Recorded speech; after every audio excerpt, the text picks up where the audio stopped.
What you see here is $10,000 on the table. You can take this money as a loan, but I will charge you a little bit of interest rate. Like most people, you take the money and you go buy a nice car. But in 10 years, it's time to pay me back.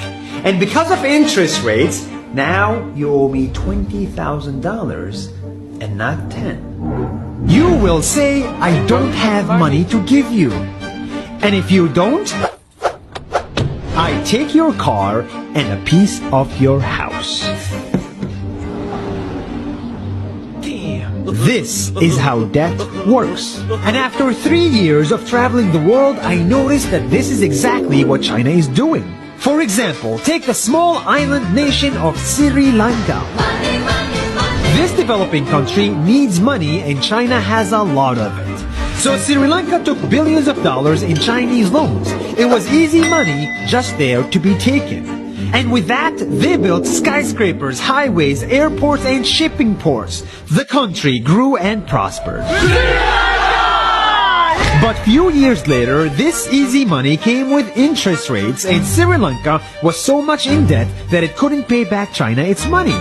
And the only way out was to give China control of what they had built. In other words, Sri Lanka lost a piece of its home to China because of debt.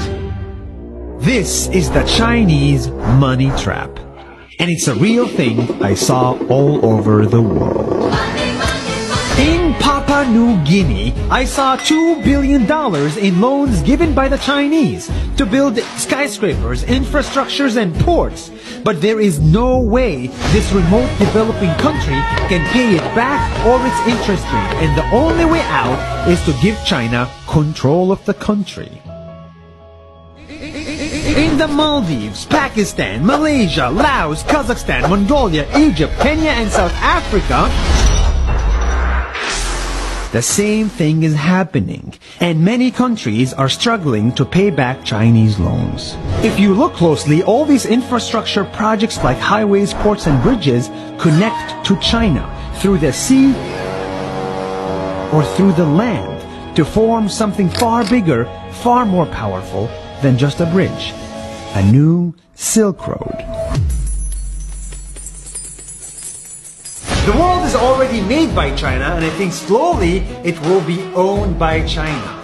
Don't get me wrong, building bridges, ports, highways, and airports is a great thing for the people and the country, but they come at a very high cost. And when these countries can't pay back the loans, these countries will lose their homes. One thing my parents had taught me is that there's no such thing as a free lunch or a free ride. So if we're not careful with our money or other people's money, then we better start learning Chinese. 下周见。